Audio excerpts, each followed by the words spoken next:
Hey y'all, it's boy Joe. Welcome back to Anomalous Coffee Machine. Today we're doing Cup of Burned.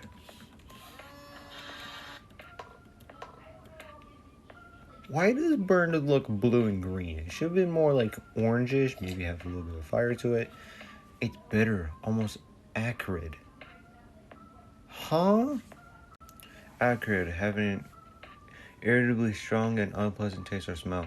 Acrid. Yep, acrid. Or another word, or there's another definition which is anger and bitter. Huh.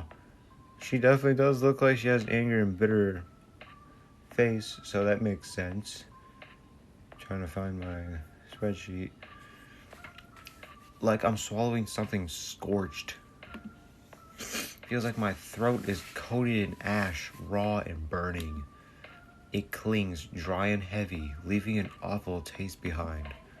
What do you do with something that's charred beyond repair? You can't do anything about it. Because at that point, that's scars. And you can't fix scars. So, yeah. That is the Cup of Burned. If you enjoy this episode, please subscribe to the next video. Bye-bye.